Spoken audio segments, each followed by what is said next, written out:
네, 계속해서 댓글 사건 전해드리고 있는데요. 이번에는 군 댓글 사건 관련된 소식입니다. 지난 2013년 국군 사이버사령부 심리전단에 댓글 의혹이 일자 국방부가 수사를 착수했었는데요. 하지만 조직적으로 증거인멸을 했습니다. 심리전단에서 컴퓨터 하드디스크를 통째로 지우는 등의 일이 있었는데 그런데 당시에 한 군무원의 컴퓨터는 자료가 삭제되지 않았다라고 합니다. 다른 부대에 교육을 받으러 가 있었기 때문인데 그래서 해당 군무원이 자신의 컴퓨터를 국방부 조사본부에 제출했고 조사본부가 하드디스크를 복사했다고 합니다. 관련해서 청와대에 이러한 보고가 올라갔다라는 증언들이 나왔는데요. 하지만 당시 군에서는 수사 결론을 청와대 등 외부기관은 연관이 없다라고 밝힌 바 있습니다. 이게 SBS 어제 보도인데 사실 포털에서는 묻혔어요. 보니까 굉장히 중요한 보도인데 핵심이 이거죠. 삭제되지 않은 자료가 있었고 그 자료를 조사본부에 제출을 했는데 그 자료 중에는 그 공작 내용이 청와대로 보고된 증거가 있었다는 거죠. 그러니까 청와대에 보고한 증거를 제출을 했음에도 불구하고 군의 수사 결론은 청와대에는 상관이 없다라고 결론을 냈다는 거고 더욱 중요한 것은 이 김모 씨가 사실은 양심선언을 하겠다고 하고 나서 보름 후에 죽었다는 겁니다. 교통사고로. 제가 보기엔 이게 매우 의심스럽습니다만 양심선언을 하겠다고 했고 그런 얘기가 나왔는데 그리고 자료도 제출했고 증거자료도 보름 후에 양심선언을 하겠다고 한 지 보름 후에 교통사고로 죽었다는 거. 오싹한 내용이죠. 다음은요. 이런 종류의 소위 그 정보기관 관련된 사망 사건들도 지난 10년간 다시 한번 다뤄봐야 된다고 봅니다. 저는. 자, 지나치는 우연이 너무 많아요. 다음 뉴스는요. 네, 이명박 정부 블랙리스트 관련해서 계속 말씀드리고 있습니다. 어제는 방송인 김미아 씨가 피해자로 검찰에 출석했는데요. 국정원은 2010년에 김 씨를 포용할 수 없는 강성으로 분류하고 퇴출 1순위로 지목했습니다. 그러면서 광고주를 통해서 출연해서 배제해야 된다는 계획을 세웠는데 실제로 그렇게 됐습니다. 관련 뉴스 계속 나오겠죠. 네. 광고주를 압박해서 퇴출시킨다. 네. 모든 방법을 다 동원했겠죠. 자, 이 오사는 이제 이 피해자들 진술이나 조사가 끝나고 나면 또 다른 내용들이 나오겠죠. 그때 좀 자세히 다루기로 하고요. 다음 뉴스는요.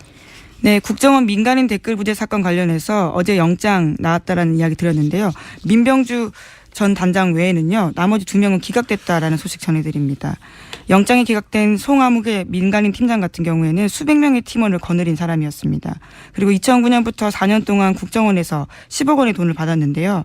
하지만 오민석 서울중앙지법 영장 전담 부장판사는 공무원의 범죄인 이 사건 범행에서 피의자가 차지하는 지위와 역할, 가담 정도, 또 송 씨를 포함한 전체 범행 가담자에 대한 수사 및 진행 상황을 고려하면 영장을 기각하겠다라고 밝혔습니다. 이 정도 되면 저는 이것은 사법부의 독립적인 판단을 존중하고 또 가능하면 영장을 발부하지 않은 채 수사하는 게 인권 차원에서도 원칙이기도 하고 그런 원론들을 말할 게 아니라 이 정도면 의도가 있는 거 아닌가 싶어요. 이 민간인 팀장인데 이 팀장이 팀원이 수백 명이었고 10억을 썼는데 그리고 또 한 사람은 더 웃겨요. 영장 기각한. 또 한 사람은 국정원 직원인데 이제 이 그 댓글에 쓰라고 준 돈을 가로챘다는 거 아닙니까? 네, 자신이 가로챘다라는 겁니다. 근데 영장이 기각됐습니다. 이 사람도 기각됐는데 기각된 이유가 너무 웃겨요. 네, 피의자가 범행을 인정하고 구속영장 청구 위에 피해 금액을 전액 공탁했기 때문에 영장을 기각한다라고 밝혔는데요. 저는 이게 또 한 번 더 우리 이정열 전 영장 해설 전담 판사를 내일은 연결해야 될 것 같은데 오늘 저희가 준비 못했습니다. 이게 댓글 공작을 밝히겠다는 거잖아요. 근데 중간에 자기가 횡령한 돈을 공탁한 게 이 사건 본질과 무슨 상관이 있나요? 이게 무슨 사건이 무슨 피해를 입혀가지고 건물을 부셨다든지 어디 가게 피해 보상을 다투는 사건이 아니잖아요. 심지어 이 인사 같은 경우에는요. 검찰 조사가 임박하자 출국을 시도하기도 했었습니다. 하지만 출국 금지가 되어 있어서 못 나갔고 또 수사가 들어가자 자신의 휴대전화를 해지했다라고 합니다. 그러니까 증거인멸이나 도주 위험 다 있는 거던데 그 금액을 공탁했다는 게 난 너무 웃깁니다. 이게 경제 사범이나 또는 뭐 그럴 때 돈을 다투는 게 이 사건의 본질일 때 피해액을 이런 게 전혀 참작이 돼야지. 이거는 이 사람이 댓글 공작에 주요한 인물이었다는 거잖아요. 그 중에 돈을 횡령을 일부 했다는 거고. 야, 정말 저로서는 이해가 안 가는데 이거는 수사 방해 아닌가요? 저는 그렇게 생각이 되는데 거의. 자, 시간이 좀 남긴 했는데 오늘 미니가 있어요. 예, 양지열 변호사님 저 옆에 들어가서 이미 서 계시거든요. 네, 벌 세우고 있는데 제목만 읽고 끝내도록 하겠습니다. 네, 지난 15일에 오천 살인 사건 관계되어 있는 박용철 씨 유족이 진범을 찾아달라고 경찰청에 고소장 냈습니다. 관련해서 김정은 서울경찰청장은 기자간담회에서 사건이 내려오면 광역수사대에 배정하겠다라고 밝혔습니다. 네, 드디어 이제 재수사될 수 있겠군요. 이 사건을 이사하다고 했다가 제가 박근혜 정부 하에서 2년 6개월 구형을 받았어요, 제가. 네, 다 1, 2심 무죄 나지 않으셨습니까? 네. 네. 얼마나 힘들었는데요. 예. 감회가 남다른데 감옥에 보냈기 때문에 굉장히 어려운 사건이죠. 너무 많이 관련자들이 이미 사망했기 때문에 너무 늦었어요. 그래서 수사가 시작되면 제가 해설할 게 많습니다. 자, 오늘 여기까지 하겠습니다.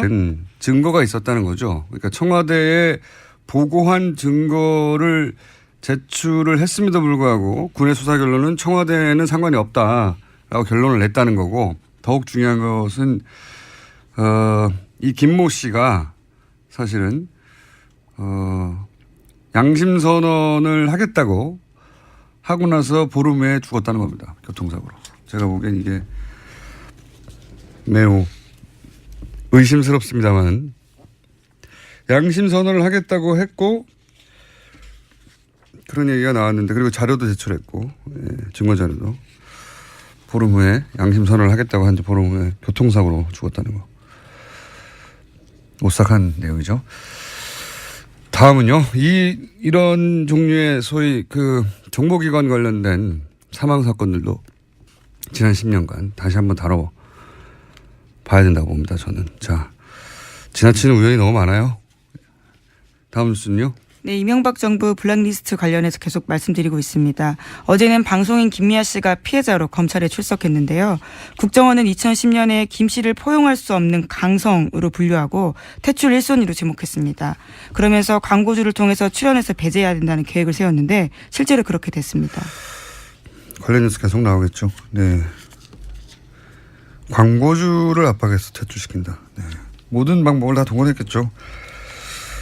자, 이 오사는 이제 이 피해자들 진술이나 조사가 끝나고 나면 또 다른 내용들이 나오겠죠. 그때 좀 자세히 다루기로 하고요. 다음 뉴스는요. 네, 국정원 민간인 댓글 부재 사건 관련해서 어제 영장 나왔다라는 이야기 드렸는데요. 민병주 전 단장 외에는요, 나머지 2명은 기각됐다라는 소식 전해드립니다. 영장이 기각된 송아묵의 민간인 팀장 같은 경우에는 수백 명의 팀원을 거느린 사람이었습니다. 그리고 2009년부터 4년 동안 국정원에서 10억 원의 돈을 받았는데요. 하지만 오민석 서울중앙지법 영장 전담 부장판사는 공무원의 범죄인 이 사건 범행에서 피의자가 차지하는 지위와 역할, 가담 정도, 또 송 씨를 포함한 전체 범행 가담자에 대한 수사 및 진행 상황을 고려하면 영장을 기각하겠다라고 밝혔습니다. 이 정도 되면 저는 이것은 사법부의 독립적인 판단을 존중하고 또 가능하면 영장을 밟아지 않은 채 수사하는 게 인권 차원에서도 원칙이기도 하고, 그런 원론들을 말할 게 아니라 이 정도면 의도가 있는 거 아닌가 싶어요. 이 민간인 팀장인데 이 팀장이 팀원이 수백 명이었고 10억을 썼는데, 그리고 또 한 사람은 더 웃겨요. 영장 기각한. 또 한 사람은 국정원 직원인데 이제 이 그 댓글 S라고 쓴 준 돈을 가로챘다는 거 아닙니까? 네, 자신이 가로챘다라는 겁니다. 근데 영장이 기각됐습니다. 이 사람도 기각됐는데 기각된 이유가 너무 웃겨요. 네, 피의자가 범행을 인정하고 구속영장 청구 이후에 피해 금액을 전액 공탁했기 때문에 영장을 기각한다라고 밝혔는데요. 저는 이게 또 한 번 더 우리 네, 계속해서 댓글 사건 전해드리고 있는데요. 이번에는 군 댓글 사건 관련된 소식입니다. 지난 2013년 국군 사이버사령부 심리전단에 댓글 의혹이 일자 국방부가 수사를 착수했었는데요. 하지만 조직적으로 증거인멸을 했습니다. 심리전단에서 컴퓨터 하드디스크를 통째로 지우는 등의 일이 있었는데 그런데 당시에 한 군무원의 컴퓨터는 자료가 삭제되지 않았다라고 합니다. 다른 부대에 교육을 받으러 가 있었기 때문인데 그래서 해당 군무원이 자신의 컴퓨터를 국방부 조사본부에 제출했고 조사본부가 하드디스크를 복사했다고 합니다. 관련해서 청와대에 이러한 보고가 올라갔다라는 증언들이 나왔는데요. 하지만 당시 군에서는 수사 결론을 청와대 등 외부기관은 연관이 없다라고 밝힌 바 있습니다. 이게 SBS 어제 보도인데 사실 포털에서는 묻혔어요. 보니까 굉장히 중요한 보도인데 핵심이 이거죠. 삭제되지 않은 자료가 있었고 그 자료를 조사본부에 제출을 했는데 그 자료 중에는 그 공장 내용이 청와대로 보고돼 이정열 전 영장 해설 전담 판사를 내일은 연결해야 될 것 같은데 오늘 저희가 준비 못했습니다. 이게 댓글 공작을 밝히겠다는 거잖아요. 근데 중간에 자기가 횡령한 돈을 공탁한 게 이 사건 본질과 무슨 상관이 있나요? 이게 무슨 사건이 무슨 피해를 입혀가지고 건물을 부셨다든지 어디 가게 피해 보상을 다투는 사건이 아니잖아요. 심지어 이 인사 같은 경우에는요. 검찰 조사가 임박하자 출국을 시도하기도 했었습니다. 하지만 출국 금지가 되어 있어서 못 나갔고 또 수사가 들어가자 자신의 휴대전화를 해지했다라고 합니다. 그러니까 증거인멸이나 도주 위험 다 있는 거던데 그 금액을 공탁했다는 게 난 너무 웃깁니다. 이게 경제 사범이나 또는 뭐 그럴 때 돈을 다투는 게 이 사건의 본질일 때 피해액을 이런 게 참작이 돼야지. 이거는 이 사람이 댓글 공작에 주요한 인물이었다는 거잖아요. 그 중에 돈을 횡령을 일부 했다는 거고.